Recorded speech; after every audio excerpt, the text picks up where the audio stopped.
You may remember we drove the Kia Telluride in Telluride. Mm-hmm. We are now in the Hyundai Palisade, but not in the Palisades. We are in Utah. It is, it's a balmy 7 now. It was negative like 2 when we started. It's now a balmy 7, yes. You're watching Everyday Driver. We make a TV show, podcast, and YouTube channels dedicated to great cars, driving adventures, and helping you find a car you'll love. Subscribe and hit the bell so you don't miss a thing. Well, welcome to the Palisade. I think you've probably noticed this. And we've got a discussion coming because I want to start off with styling. You want to start there? I want to start there. Right. We need to get this under our belt before we give you the specs. Specs you can look up. True. We need to tell you how it drives, and we will. But I want to start with design because that is so important, especially in today's market, to differentiate sales. Yeah. That is really one of the big differentiators. Yes, it's safe and it's functional and all that stuff. But styling, from a styling standpoint, this particular car has won an award. It's won a Red Dot Design Award, and I want to explain this. And of course, we disagree. Luck. Yes. He thinks it's ugly. It's grown on me. I want to explain Red Dot very quickly. It was started in 1954 in Germany to help Germans appreciate the importance and value of design, celebrating good design in product design. And it has now grown over 60 years to become one of the benchmarks with a 20-person expert judge panel to judge products around the world and branding and communications. It's significant, and it denotes actually 4 areas of good design is what Red Dot calls out. And it is functionality, seduction, use, and responsibility. And responsibility refers to the quality of life and how it improves your quality of life. Okay, so of course it's got to function well. Which this does. It's got to seduce you. No. It has to have good use and, I agree with that. Of course, quality of life. Does it improve the use? I actually think it's done well on 3 out of 4. I do think the proboscis on this, the nose, is heinous. I have to use the word proboscis because that is the first thing that feels enormous enough to go with the overuse of chrome and grille and, oh my God! Well, I think the Telluride is fantastic looking. And it also looks rugged. This is supposed to not look rugged. I get that. But I don't think this front grille is attractive. I think the rest of the car is good. I actually think, while I'm staying here on things that are attractive or not, I actually think this is a better looking interior than the Telluride. Not that the Telluride's bad. I think this is a better design and looking interior than the Telluride. I like all of the rest of the lines on this, but the nose, I'm sorry, it's just too much. I want to help you see what the judging panel saw. Okay. Look at the front end, and specifically the lighting and the signature lighting element, not from a hierarchy of headlights, grille, lower openings for the radiator, because that is almost the recipe for every car on the planet, and that's what we're used to seeing. True. So if a car does not fit that criteria, it's odd and strange and doesn't fit our sensibilities, and what is this thing? So the more I looked at it, look at the signature lighting element first and block out of your mind that panel, the painted beam that covers it up, that intersects it. Look at the negative space. So look at that signature element. So that particular shape, if it were to run through, fits everything else. It matches the taillights. It fits everything else about the character of the car. Now with the grille put on and the beam overlapping, it creates a negative space for a new place to put the lighting elements. They're further out to the side, which means the spray of light at night is wider and it's not up high. So they've changed the hierarchy. Turn signals up high, signature lighting element, and wide, low lighting. But keep in mind, it's a matter of taste. Beauty is in the eye of the beholder. I'm not trying to convince you that it's good design, but I like what they're doing, and I like that they're pushing on it, because Luke Donker-Volke is in charge. Sang-Yup Lee, who designed the Camaro, when the Camaro came back out, it's not like they don't know what they're doing. And if you were to tell me it's ugly, you were arguing with a 20-person international expert of judges who know what good design is like. They must be right.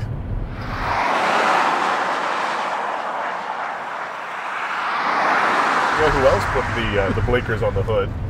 The Nissan Frog. Remember that? Yes. Yeah, also blinkers on the hood. The Juke. Sometimes it's executed well, sometimes it's not. I'm not trying to convince you of beauty, but I am trying to convince you of pushing where other people haven't, which is separating Hyundai from the pack. And Hyundai from the Kia Telluride. For sure. I hear your point there. we are going through it's a fairly high-speed road, but it's a road with some actual corners. This car is impressive. Look, I'm going to go from the standard comfort mode over into sport. Now my dash changes, and my drive mode goes red, and it does hunker, and the throttle does respond differently. It does hunker. Yeah. All the kids are frightened. The car goes like this. The kids are frightened. That's exactly what just happened. So that's happened. So it does actually do a surprisingly good job for a truck that is this big. I'm going to call it a truck. It's a CUV. Sure. This is almost Chevy Suburban levels of space. Not quite, certainly behind the third row, but short of that, it's that kind of interior space on a shape that is not nearly that big. And somehow, I actually think this Palisade looks smaller from the outside even than the Telluride does. Yeah. Somehow they've hidden at what is essentially the same size car. It looks smaller. Still the 3.8 liter engine with nearly 300 horsepower and almost that much torque. It has genuine grunt, especially in sport mode, but of course I've also got even snow mode, which I probably should be in, except thankfully there's no snow on the road. I am genuinely surprised and impressed with the dynamics of this. I was on the Telluride as well. It's not like it's different than the Telluride. Yeah. I was on that as well. This does a great job of being a full-size 7-seat family hauler that doesn't feel distant to drive. But yet it isn't like overly stiff. I'm in sport mode now. It's not overly stiff or beating up on us. In sport mode, you can actually throw almost all of the torque to the rear wheels. So it's not like it has drift mode or anything, but you can get don't want to do that. A feel out of it that is surprising despite its size and weight. Glad you brought up the Chevy Suburban, because if I were to ask you about the Chevy Suburban, the Yukon Denali, and the Cadillac Escalade. The Escalade. I love that you keep selling that. It's the Escalade. We've heard it. If that is the criteria, why does Chevy need all three of those? It's the same truck. What differentiates them? Tech, styling, luxury. And the amount of things included when you buy a certain one. They do the same thing. It absolutely is. True. The Yukon Denali starts at $67,000. Well, you can go buy a Suburban for $51,000. Why? It's the same truck, right? So this very much comes down to amenities, styling. I'll give you a good example. There's 2 more speakers in the Palisade. Woo. You might not hear them. The third row is actually power actuated. Okay. Sure. Yeah. And then, what you can get on the Telluride, which is snow mode, you can get that as an option. Yeah. It's just right here. Yeah.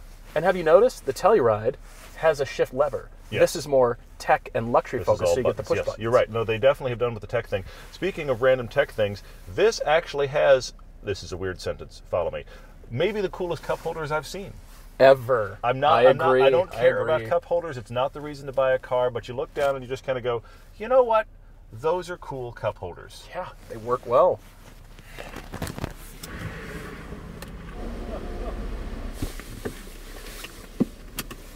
This is very clean. It's also, if I may say so, very Mercedes. We've driven the Mercedes GLS, their big S-Class 7-seater. We've also driven other things in the current Mercedes lineup. They have their new thing they're calling the MBUX, the Mercedes BUX. It's their new user interface. But it has essentially side-by-side dual iPads to create the entire instrument panel. This doesn't have that, but you have to look twice. Nearly. The right side one is almost the same shade as Mercedes, and from the driver's perspective, even though there is a concave area for where the actual instruments are, the frame around it, from the driver's perspective, looks like that's been encased in another iPad screen. They've pulled off almost the exact same visual trick, and it does look great without it actually being that. That's sneaky and impressive, honestly. It is. It's very much a nod, because there's no, on the Mercedes, there's no instrument panel hood over the top of the large screen. But what Hyundai has done is sort of pushed it back in, still give you the electroluminescent display.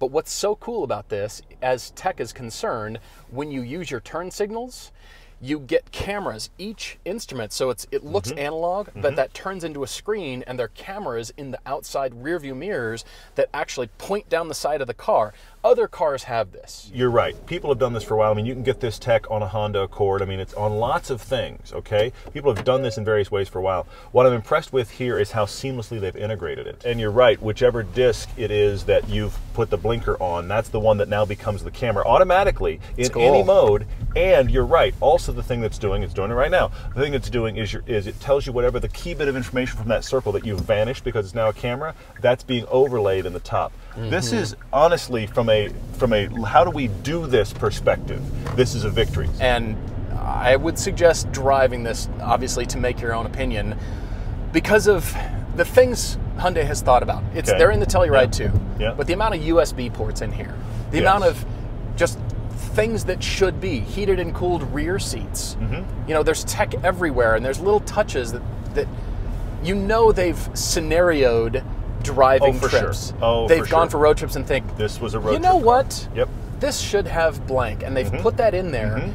Despite it, you know, starting at 45, you can get it all the way to almost 50, but the amount of stuff you get for your money feels pretty good. No, I think that's key. You're talking about it. Look, we joke about it all the time. Press cars come to us with all the boxes checked. Yeah. The Telluride we had on the press launch that we put on TV, that was 48 grand. This Palisade, which again is, let me check another box for you, please, sir, is 48 grand. Yeah. Best of luck even getting into the base Suburban, Tahoe, etc. for this price. And once you start putting on the tech that's on here, it's almost double. Ask yourself, look, I know the towing on this is only 5,000 pounds. I know. If you need that more, may be the deciding factor. But if it's all-wheel drive and hauling people and stuff, I honestly struggle with what are those really big, full-size, $100,000, because they are now, $100,000 body-on-frame, truck-based SUVs offering. And I'm including the Mercedes, and I'm including everybody else that does that.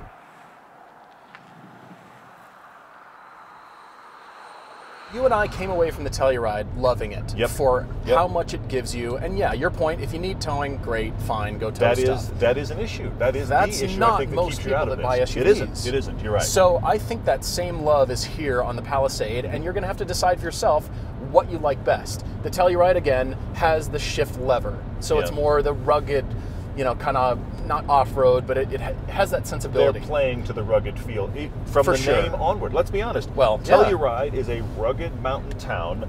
The Palisades in California are not that. They are luxury, and they have done it exactly right. So yeah, when you decide what suits you the best, great. I highly recommend driving this, because the way it drives isn't like a sports car, but there's far more precision through your turns than you would think there'd be. Yes. The steering rack is, it's not giving you, you know, wow, I can really feel what's going on, but you can be fairly precise through turns, which is not most SUVs. Yes. For the price, for everything, I think you and I have the same love for this as we do the Telluride. It just, again, comes down to preferences. It just comes down to preferences, which is fine. The interior on this I actually really love. I like it on the Telluride. The interior on this I love. The amount of space is staggering. It's amazing. There's great space in the second row, captain's chairs, and even usable, like decent space in the third row.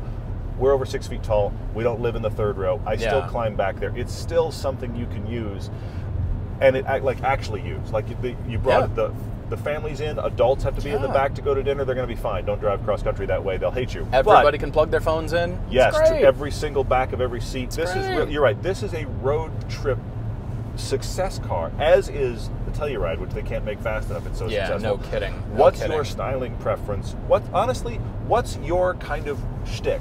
Are you a luxury tech person, or are you an off-road hardcore person? That's exactly it. That's who they're shopping for. Absolutely. I mean, again, there's a few more amenities, and I like that Hyundai is now differentiating themselves into a higher-end luxury feel. Yes. And it definitely plays in the interior, the materials. It's clean, it's well laid out, but it does say we're pushing into the future. This is our vision of what it looks like, and it's still well priced.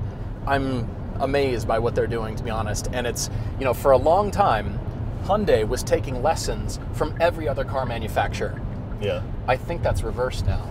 It's interesting. What they're doing now is not just the Lexus trick. And the Lexus trick is we came into a market segment and we offered pretty much the same idea as others for less. Hyundai and Kia are doing that, but I think they're doing it at a level that's high enough that you really have to ask the question, is the more expensive thing offering me anything else? Is it offering me anything more? What does it do? Right. Because these really are competing at that level. If you're a 7-seat shopper and you don't want a minivan, This is so compelling. These are honestly, these sister cars are top of the list. The Telluride and the Palisade are right up there, and I honestly do think one of the only Achilles heels on this versus the folks that we've got one in front of us, driving Suburbans, Tahoes, etc. I think it's maybe just towing. It's towing, but the ride quality of this far outweighs that. Yes, of course it does. Get an older pickup truck and tow a lot, unless you're towing a a boat, 29-foot boat or something. You can get into 5,000 pounds, so your small pop-up campers and those kind of things are still going to work. But I'll give you a little trick. If you've got a bunch of kids and you've been driving all day, you're going to want to get them out of the vehicles. Let's get hotel rooms. Let's get out. We got to get out. This has the family kid talk thing that talks to the back seat, just like the Telluride does. My son finds it hysterical.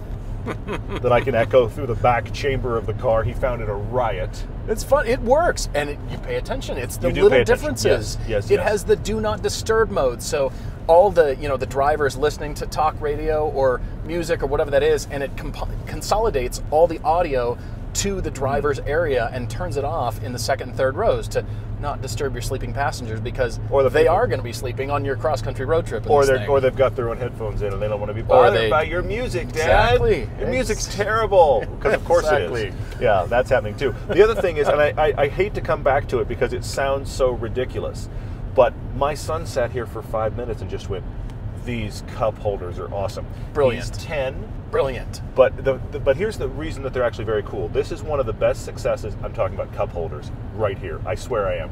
This is one of the best successes I've seen where they actually have done, when you aren't using them as cup holders, you got your space back. 291 horsepower, and it's just enough to be best in class for this midsize SUV. All the competitors, of which there are many. You can shop. I am still in comfort mode. You can shop a lot of SUVs and be satisfied, brand loyalty, all that stuff. But if you have not considered, and you still have a different perception of Hyundai and Kia, you must come drive this. I promise you, you will be floored. Warranty, all that stuff. I continue to come away thinking, why would anybody buy something else? They're brands. If this is what you need, you're right. Pick one of the two, and then if when the Genesis comes out, fine. Go far upscale. They're brands that people want to discount still, and you shouldn't, because they've gotten so good and so directly competitive that you may as well just get one.